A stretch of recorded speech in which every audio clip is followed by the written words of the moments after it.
بادشاہ امام حسین بھی اپنی زندگی میں جب بھی حج پہ جاتے تو خطبہ حج جناب سید الساجدین سے پڑھواتے، کیونکہ توحید بادشاہ سجاد کی زبان پہ جچتی بڑی تھی۔ وحدت کا بہترین عملی نمونہ تھے یہ میرے بادشاہ۔ حج کا موقع ہے، میں نے خطبہ پڑھنا ہے سرکار کا، مالک خطبہ حج دینے کے لیے اٹھے، یہ ہجوم میں سے 4 شخص اٹھے، انہوں نے جناب سید الساجدین سے کہا علی بن الحسین رک، خطبہ بعد میں دینا، پہلے اپنا شجرہ سنا۔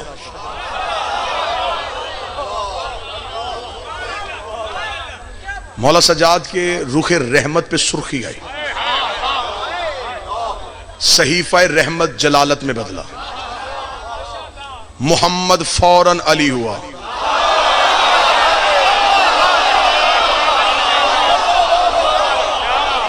ہیبت الہیہ یوں نور بن کے چمکی۔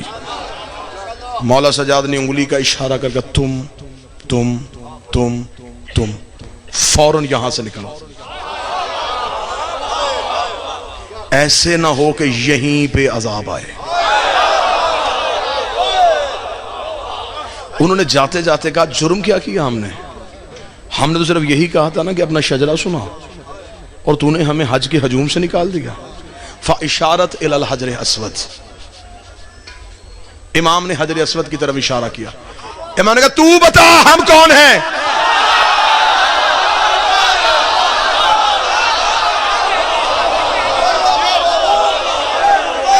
حجر اسود نے پھر خطبہ دیا، اس خطبے کو تاریخ میں کہتے ہیں خطبہ ابیض،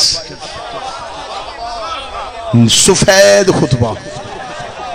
مشہد چلے جاؤ نا میرے بادشاہ امام رضا بادشاہ کے حرم میں، تو وہاں پہ جو اردو زائرین کے لیے کمرہ وقف ہے، تو وہاں پہ جو مولوی بیٹھا اسے جا کے نا خطبہ ابیض کہاں ملے گا، وہ پیچھے الماری کی طرف اشارہ کر کے یہ 350-400 جو کتاب پڑھی ہے نا، یہ اسی خطبے کی شرح میں لکھی ہے۔ اسے خطبہ ابیض کیوں کہا گیا؟ اسود نے دیا تھا۔ اسود کہتے ہیں کالے کو، ابیض کہتے ہیں سفید کو، کالے کا دیا ہوا سفید خطبہ، اسود کا دیا ہوا نورانی خطبہ۔ حجر اسود بول پڑا، جب حجر اسود بولا تو لوگوں کے رنگ تبدیل ہو گئے۔ انہوں نے سرکار بادشاہ علی زین العابدین کو گھیرے میں لیا اور لے کے کہا مولا یہ پتھر کیوں بولا؟ امام نے کہا یہ پتھر نہیں ہے۔ شاید اب یہ بات پہلی بار سماعتوں سے ٹکرائے تو دل سے دعا نکلنی چاہیے۔ بادشاہ نے فرمایا یہ پتھر نہیں ہے، جسے تم پتھر سمجھتے ہو یہ پتھر نہیں ہے۔ اس نے کہا مولا پھر یہ کیا ہے؟ فرمایا یہ ایک ملک مقرب ہے، یہ ایک فرشتہ ہے۔ اس نے کہا فرشتہ ہے تو پتھر بن کے کیوں کھڑا ہے؟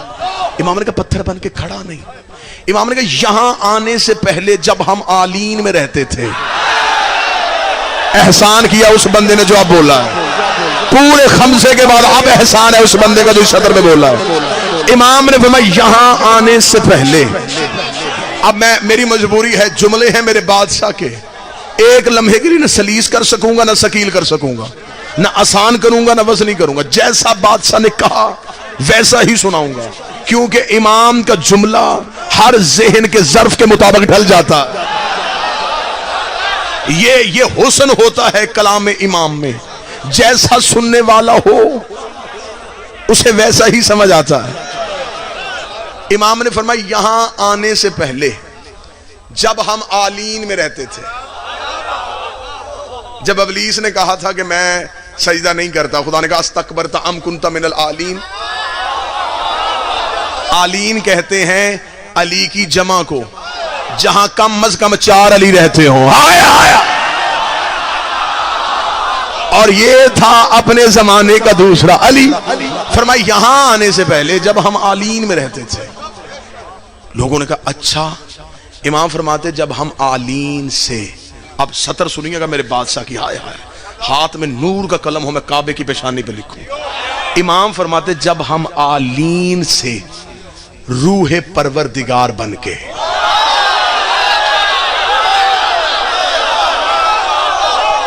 جب ہم فائزہ سویتہ ونفخت فیہ من روحی، جب ہم نے آدم میں اپنی روح پھونکی. مولا فرماتے جب ہم آلین سے روح پروردگار بن کے صلب آدم میں آئے، ہم آلین سے روح پروردگار کی صورت میں صلب آدم میں آئے، تو یہ ملک مقرب جب ہم آلین میں رہتے تھے یہ ہمارے دروازے کا پہرے دار تھا. جب ہم صلب آدم میں آئے تو یہ ہماری جدائی میں رویا. خدا نے کہا جنت میں روتا ہے؟ اس نے کہا میری جنت یہ نہیں، میری جنت یہ نہیں، میری جنت تھی ان کی نوکری جنہیں تو نے روح پروردگار بنا کے صلب آدم میں منتقل کیا. مولا فرماتے ہیں کہ خدا نے پھر اس ملک مقرب سے کہا کیا چاہتا ہے؟ اس نے کہا جہاں یہ جائیں گے میں وہاں جانا چاہتا ہوں. خدا نے اس ملک مقرب کو ایک سفید موتی میں ڈالا، اور جب حضرت آدم کو زمین پہ اتارا تو یہ متفقل ہے اب کہ حضرت آدم کو آدھی رات کے وقت اتارا گیا تھا، زمین پہ اس وقت آدھی رات تھی. تو یہ موتی جو ہے نا، یہ فرشتہ اب یہ موتی بن گیا ہے، یہ آدم کے ہاتھ میں دیا گیا. آدم اس کے نور کی روشنی میں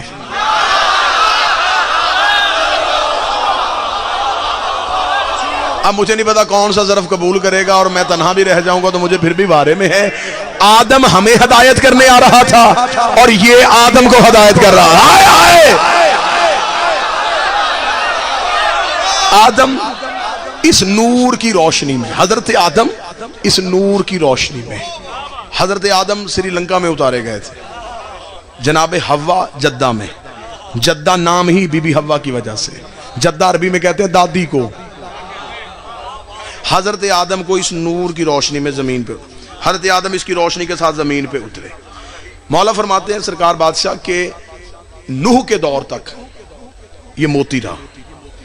پھر جب حضرت نوح کا طوفان آیا تو حضرت نوح نے اس موتی کو اپنے خیمے میں رکھا، جو انہوں نے خیمہ نصب کیا تھا جہاں آج کعبہ ہے، یہاں حضرت نوح نے خیمہ نصب کیا تھا. حضرت ابراہیم نے کعبہ بنایا نہیں تھا، دیواریں اٹھائی تھیں. کعبہ پہلے سے موجود تھا. اب مگر ایک سطر کے لیے میں کہہ دوں تو پھر جتنا عقیدہ سنا جا رہا ہے تو میرا خیال یہ سطر اب یہاں بنتی ہے. جب زمین کو بنایا گیا تھا نا، زمین ہیبت خدا سے کانپی تھی، زمین خوف خدا سے کانپ رہی. جبریل نے اپنا دایاں پر رکھا، زمین پھر بھی کانپ رہی تھی، بایاں پر رکھا، زمین پھر بھی کانپ رہی تھی. زمین نے کانپ کے زمین کہہ رہی تھی نہیں نہیں جبریل میرے اوپر خون ہوگا، میرے اوپر ظلم ہوگا، میں تسبیح کرتی ہوں، مجھ سے برداشت نہیں ہوگا. تو حضرت جبریل نے کہا خدا کو کہ یہ زمین خلق ہو گئی ہے لیکن یہ رک نہیں رہی. خدا نے کہا اس کے بالکل مرکز میں جا کے اس میں علی لکھ، اور جہاں علی لکھے وہی کعبہ رکھ دے. جہاں اس میں علی ہو وہی کعبہ رکھ.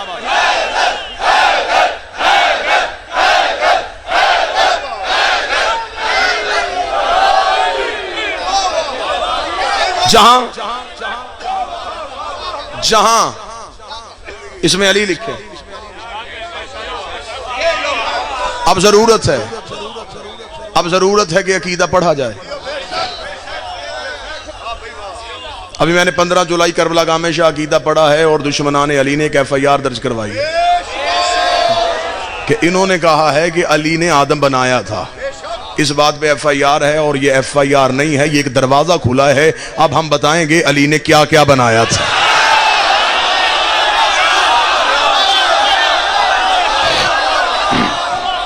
بس دعا ہے مالک سے کہ مالک علی مولا علی مولا. بسم اللہ مولا علی، بسم اللہ.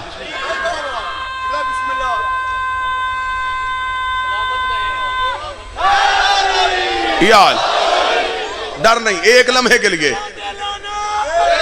بادشاہ حسین کی عزت کی قسم ہے مجھے جناب سیدہ کا حق پڑھنے کے بعد 6 ماہ کے لیے سزائے موت کی کوٹری میں رکھا گیا تھا.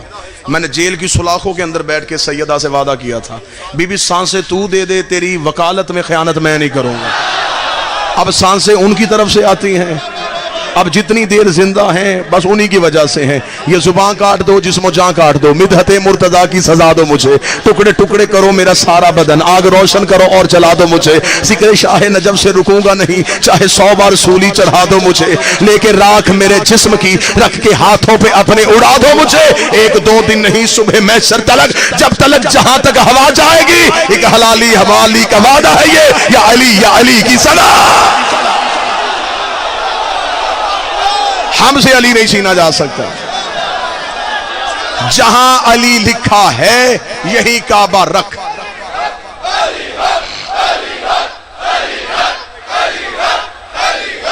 بسم اللہ سرکار بسم اللہ. آپ جی ہیں زندہ و سلامت.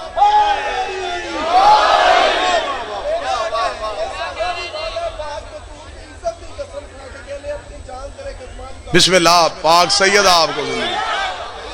بس انشاءاللہ جب کبھی لشکر کی ضرورت پڑی تو یہ لشکر حاضر ہے. لفظ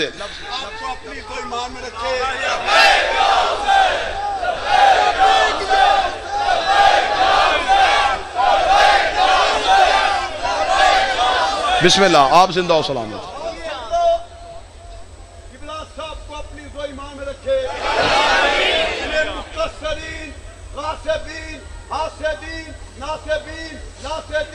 کافرین کے شر سے محفوظ رکھے. سلامتی کے لیے اتنا بلند نعرہ لگائے کہ جہاں بھی ان کا دشمن آباد ہے وہ وہی تباہ و برباد ہو جائے. اور نعرہ اتنا بڑا نعرہ چاہیے جتنا قبلہ سے پیار کرتے ہیں اچھا بار کے امام کی بارگاہ میں نعرہ جا رہے ہیں اور یہ نعرہ قبلہ کی حفاظت بن کے آئے گا. اچھا بار کے پنجاب کھول کے بلند کے جی ہر حسینی جی ہے ہر عزادار جی ہے ہر ماتمی جی ہے. جہاں علی لکھا ہے یہیں کعبہ رکھ کے آ جائے. جناب نوح کے دور تک یہ سفید موتی کی صورت میں رہا. جب حضرت ابراہیم نے باقاعدہ کعبے کی دیواریں بلند کی تو پھر حضرت ابراہیم نے خدا سے پوچھا کہ میرے اللہ اس کے لیے کیا حکم ہے. خدا نے کہا اسے ایک پتھر میں رکھ. اب اگلی صدر دیکھے کہ کون بندہ موضوع سن رہا تھا. فرمایا اسے ایک پتھر میں رکھ اور اسے کعبے کے دروازے پہ ویسے ہی کھڑا کر دے جہاں یہ وہاں کھڑا ہوگا.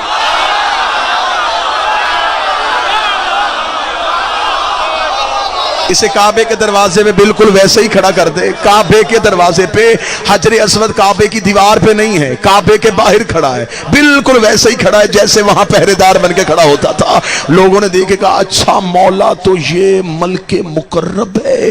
اچھا تو یہ اس لیے کعبے کے دروازے پہ کھڑا ہے تو مالک اس کی ڈیوٹی کیا ہے یہ کرتا کیا ہے. مالک نے فرمایا واجب کر دیا ہے جو بھی حاجی حج کرنے کے لیے جائے گا وہ حجر اسود کا بوسہ لے گا حجر اسود کو چومے گا. امام کہتے ہیں یہ حاجیوں کے بوسے دلوانے کے لیے نہیں یہ ہم نے کعبے کے باہر کھڑا کیا ہوا ہے. جب بھی کوئی حاجی اسے بوسہ دینے لگتا ہے یہ اس کے دل کے اندر جھانک کے دیکھتا ہے اگر علی ہو تو حج قبول کرتا ہے ورنہ لعنت کر کے واپس کر دیتا ہے.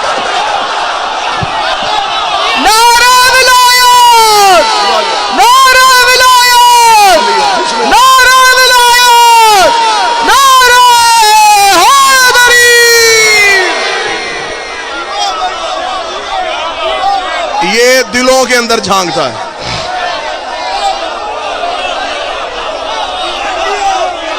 یہ گردن یہ ہر بوسہ لینے والے کے دل کے اندر دیکھتا ہے. اچھا جو دور سے گزرتے ہیں نا اس سے بچ کے جو دور سے گزرتے ہیں معافی یہ انہیں بھی نہیں دیتا. وہ بھی جب اس کے سامنے آتے ہیں نا تو ہاتھ بڑھا کے اس کی طرف یہ فنگر بھی سکین کر لیتا ہے.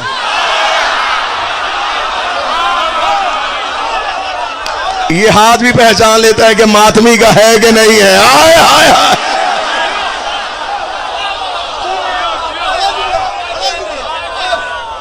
حجاج کرام حج سے واپس آئے، انہوں نے کوئی حجر اسود کو بوسہ دیا، وہ راشی بڑا تھا، پھر کیا کیا؟ اس کا وہاں جو معلم کھڑا تھا، ہم نے اس سے پوچھا کہ حجر اسود کو بوسہ دے سکتے؟ اس نے کہا پھر بھی کوئی بات نہیں، جب تم حجر اسود کے سامنے سے گزرو اپنے دائیں ہاتھ کو حجر اسود کی جانب کرنا، پھر اپنی ہتھیلی کو حجر اسود سمجھ کے، اپنی ہتھیلی کو حجر اسود سمجھ کے چومنا۔ مولوی صاحب چوما ہاتھ تھا، ثواب حجر اسود کا کیسے ہو گیا؟ اس کا چوما ہاتھ تھا، ذہن میں ہمیں حجر اسود تھا، چوما ہاتھ تھا، ذہن میں حجر اسود تھا، ہم چومتے تعزیہ ہیں، ذہن میں روضہ حسین ہوتا۔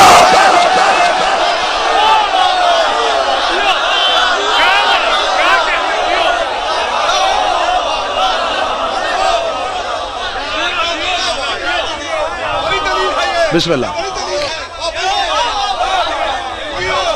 سید الساجدین نے بتایا یہ ہمارے دروازے کا پہرے دار۔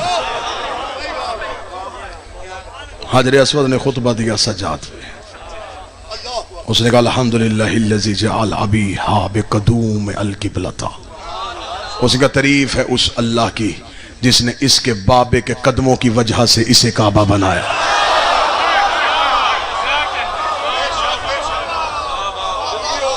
تفصیلی خطبہ ہے، تفصیلی خطبہ ہے، 2 یا 3 صدریں سن لینا عقیدے والے بندوں کے لیے۔ تعریف ہے اس اللہ کی جس نے اس کے بابا کے قدموں کی وجہ سے اسے قبلہ بنایا۔ حجر اسود نے چیخ کے کہا یہ تو ان کا کرم ہے، یہ یہاں آ جاتے ہیں۔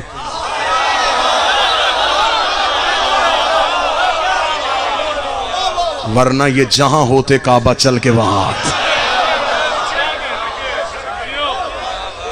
اور تاریخ کی کتابوں نے لکھا ہے جب حسین مولا نے احرام توڑے تھے تو کعبہ بنیادوں سے چلا تھا۔ حسین پلٹ کے واپس اور کعبے کی دیوار پہ آتا کہ رک،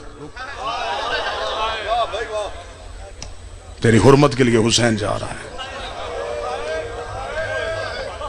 تیری عزت کے لیے حسین جا رہا ہے۔